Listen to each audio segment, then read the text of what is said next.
Xudo, Tangri va Parvardigar degandek so'zlarni Allohga qo'llanishning hukmi. Savol. Assalomu alaykum ustoz. Allohning go'zal ismlari to'g'risida ba'zilar Allohni Qur'on va sahih hadisda kelgan ismlar bilan chaqirish kerak. Xudo, Tangri va Parvardigar degandek bizning yoki boshqa millatlarning islomiyatdan ilgirki ma'budlarni chaqirgandagi odatlanib qolgan ismlar bilan chaqirmaslik kerak degan tavsiyalarni qilgan bo'ldi. Qarasam, Qur'on Karimning Uyg'urcha tarjimasida va Faris tili ta'siri bor ba'zi xalqlar Xudo va Parvardigar degandek so'zlar ko'proq ishlatar ekan. Xitoy tilida Jinju, ingliz tilida Lord va God va yana nurg'un tillarda boshqacha atalsa kerak. Bu to'g'risida shariatimiz nima deydi? Har millat o'zining tilida chaqirsa bo'lamdi yoki shu buyurilgan ismlar bilan chaqirish kerakmi? Javob. Va alaykum assalom va rahmatullohi va barakatuh. Barliq hamd sanolar Janobi Allohga bo'lsin. Durud va salomlar payg'ambarimizga, u zotning ali tavobatlarga, ashablarga va u zotga toki qiyomatgacha ergashganlarga bo'lsin. İslamiyatdan ilgirki ma'budlarni chaqirgandagi odatlanib qolgan ismlarning hammasi cho'qim shu butparastlik va shirik e'tiqod davridan boshlab paydo bo'lgan emas, balki uningdan muqaddam tavhid e'tiqodidagi davrlardan qolgan. Chunki Adam alayhissalomning avlodlari tavhid aqidasi bilan yashagan. Bu aqida insonlar bosib o'tgan turli bosqichlarda izchil davomlashib kelgan. Keyincha shaytonlarning ozdirishi bilan insonlar ana shu asl tabiatdan va haq yo'ldan adashgan. Haq Taala Yunus surasining 19-oyatida aytganki, insonlar aslida bir dinda, ya'ni tavhid dinida edi. Keyin ular ixtilof qilishdi. Bu vaqtda payg'ambar sallallohu alayhi va sallam hadis qudusida deganki, quloq solinglar. Bugun Rabbim menga bildirganlarini sizlarga o'rgatishimni amr qildi va bandalarimga ihson qilgan hamma narsa haloldir. Men bandalarimning hammasini to'g'ri yo'l ustida yaratdim. Keyin shaytonlar ularning yoniga kelib, ularni dinidan ozdirdi. Ularga halol qilib berganimni shayton harom qildi. Hech qanday asossizla ularning menga sherik keltirishni amr qildi dedi. Haqiqatan Allah zamin ahliga nazar soldi. Bir qism ahli kitobdan boshqa arab va ajam hammaga g'azab qildi.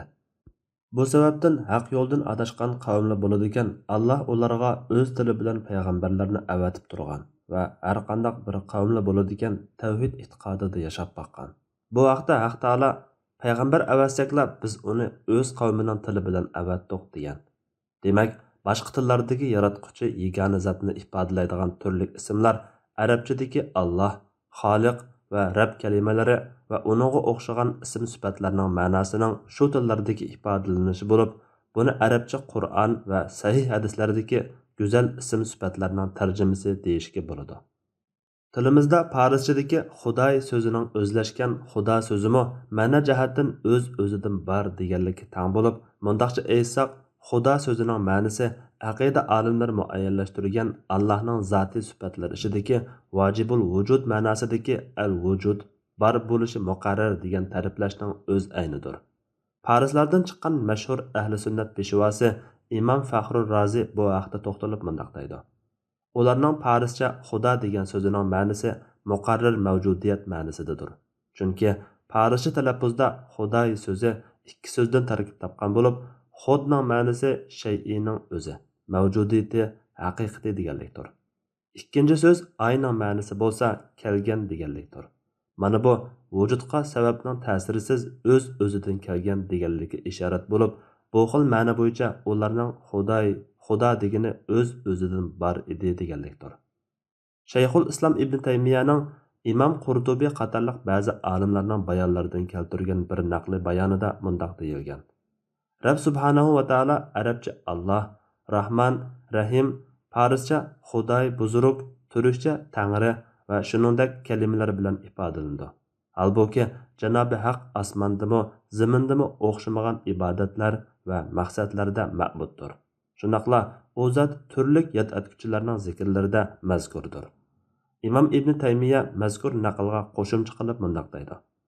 Allohning ismlarining arabcha bilan boshqa tillarda o'xshashmasligiga kelsak, bu ikki turlik bo'ladi. Gohida ajam tilidagi ismlar arabcha ismlar ifodalaydigan sifatdan boshqa bir sifatni ifodalaydi. Bu ahvolda u ismlar arabcha Allohning go'zal ismlari o'rnida bo'ladi. Gohida uning ma'nosi arabcha ismning ma'nosida bo'ladi. Bu ahvolda u ma'nodosh ismlardek bo'ladi. Bu vaqtda Allama Muhammad Rashid Rizamu aytadiki, Xudo va Tangri kalimalari olamlarning parvardigori va maxluqotlarni yaratuvchi zotning ismidir. Bu dalilga yoki ayrim oyat va hadis ko'rsatmasiga qarashliq yangi bir ism qo'yib olish bo'lmasdan, balki ulug'liqni ifodalaydigan Alloh kalimasining tarjimasidir. Bu uningdan boshqa tarjima qilgani bo'ladigan ism sifatlarga o'xshashdir. Bu hamma tillarda ma'nodosh kalimalardir. Bo'libmi farschaga o'xshash taraqqiy qilgan tillarda birdek joizdir. Tilimizdagi Tangri kalimasimi turklarda tavhid e'tiqodi davridan buyon iloh Allohni bildirib kelgan. Gerçi haq yo'ldan ozgan ba'zi davrlarda va kunimizdami batil ilohlarga ishlatilgan bo'lsa-mu, lekin bu u kalimaning haq taoloni ifodalashini o'zgartirmagan. Shunlashqa turklar Qaraxoniylar davrida islomiyatga qayta musharraf bo'lgandan buyon Turkiston va Mavaraun nahridagi olimlarimiz Tangri kalimasini Alloh ma'nosida, to'g'risi Allah ismining tarjimasi o'rnida yoki Janobi Allohni ulug'liq bilan sifatlashda qo'llanib kelgan. Qutadg'ubilikda va shu davrdagi Qur'on tarjimasida buni ko'rib olamiz. 1933-yildagi Sharqiy Turkiston Islom Jumhuriyati asosiy qonunidami Tangri kalimasi qo'llanilgan. Demak, amuxos barcha musulmonlar Tangri va Xudo so'zlarini tarixdan bo'yon qo'llanib kelgan. Ataulloh deb atagandek Xudo berdi, Tangri berdi degan ismlarni bemalol qo'yishgan va bular ahli sunnat olimlar tarafidan maqbul ko'rilgan. Janobi Alloh tuvandagi oyatda mundaq deydi: "Ey insonlar, sizlarni biz haqiqatan bir bir ayoldan yaratdik. O'zaro tunishishinglar uchun sizlarni nurg'un millat va urug' qildik. Haqiqatan eng taqvodor bo'lganlaringlar Allohning dargohida eng hurmatli hisoblanasizlar." Hujurat surasi 13-oyat. Va yana Allohning osmonlarni, zaminni yaratganligi, tillaringlarning, rangilaringlarning xilma-xil bo'lishi Allohning kamoli qudratini ko'rsatadigan alomatlardandir. Buningda bilimli kishilar uchun haqiqatan nurg'un alomatlar bor. Rum surasi 22-oyat. Oyatlardami insonlarni o'xshamagan tillarda so'zlaydigan xilma-xil millat qilib yaratganligini bayon qiladi. Tabiiyki, Alloh taolani har millat kishilari o'z tili bilan yod etadi. U zotga o'z tilida duo qiladi. Arab bo'lmagan banda Qur'onning mo'jizaligi jihatdan namozi durust bo'lgudek miqdorda oyat, shundaqla namozdagi at-tahiyyatu kabi ba'zi zikrlarni arabcha o'qisila namoz sirtidagi duo va zikrlarda egisini cho'qim arabcha yod etish majburiyati yo'q. Alloh jami tillarni bilguchidir. Hatto Imom Abu Hanifa rahmatullohi alayh namozga quloq qoqqanda farscha Xudoy buzuruktar, Alloh eng buyuk yoki Xudoy buzuruk, Alloh buyuk deb takbir tushirsa namozga turgan bo'ladi deb qaragan. Qazvinlik Imom Rafi'i namozga Allohu akbar deb takbir tushirishga og'zi kelmaydigan kishilarning uning tarjimasini deb takbir tushirsa bo'ladi. Takbirning farscha tarjimasi Xudoy buzuruktar, Alloh eng buyukdir. Jami tillarda tarjimada o'xshashdir degan. Imom Abdullah ibn Mubarakmi suhbatlarida Xudo so'zini bemalol qo'llangan. Bilimizki, yuqorqi ikki buyuk imomimizdan biri Paris, yana biri Turk millatidan. Demak, Paris va Turk millatidan bo'lgan salaflarimiz va imomlarimizmi Xudo kalimasini Allohga qo'llangan. Bu vajidan Tangri va Xudo so'zlarini qo'llanishning joizligida Turk va Paris olimlar, shundaqla jami ahli sunnat olimlari birdek qarashda. Bu birdaklikni yana mono masaladagi bayonlarda ko'ra olamiz. Arabchadan boshqa tillarda Tangri va Xudo so'zlaridek biror so'z bilan Allohni maqsad qilib qasam ichgan taqdirda shariatimizda qasam kuchga ega bo'ladi va u qasamni buzvatsa kafarat vojib bo'ladi. Imom Ibn Hazm bu haqda qasam faqatla Allohning ismlaridan biri bilan yoki Allohni ifodalaydigan boshqa narsani ifodalamaydigan, qalblarni o'rib cho'rigicha jinim ilkida bo'lgan zot va olamlarning Rabbi deganday so'zlar bilan bo'ladi. Bu jami tillar bilan bo'ladi. Qasam ichishga bo'ladigan so'zlar mana mashuningdek so'zlar bo'lib, qasamda turmasa kafarat keladi degan.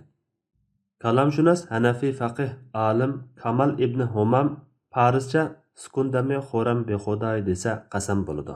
Chunki bu shu dam payitni bildiradigan bo'lib, uning ma'nosi mushu payitda Alloh bilan qasam ichman deganlikdir degan. Valhasil qaysi bir tilda olimlarning parvardigori Alloh subhanahu va taoloni maqsad qilib shu tilda Allohni ifodalaydigan, Allohga loyiq kamolat ma'nolari yuklangan, tavhid aqidasiga zid kelmaydigan Tangri va Xudo degandek so'zlarni qo'llanish joizdir. Bu kalimalar bilan qasam ichishga bo'ladi. Alloh kalimasini qo'llanish texmi afzal. Ammo bu so'zlarni, masalan, hozirgi xristian, Uyg'ur va turklar Tangri so'zini inglizlar God kalimasini Allohdan g'ayrigami qo'llanadigan bo'lg'achqa, ular bilan so'zlashganda ular o'z e'tiqodi bo'yicha xato tushunib qolmaslik uchun askartish berib qo'yish yoki xato tushunishga ehtimollik qo'ymaydigan Alloh kalimasini qo'llanish lozim.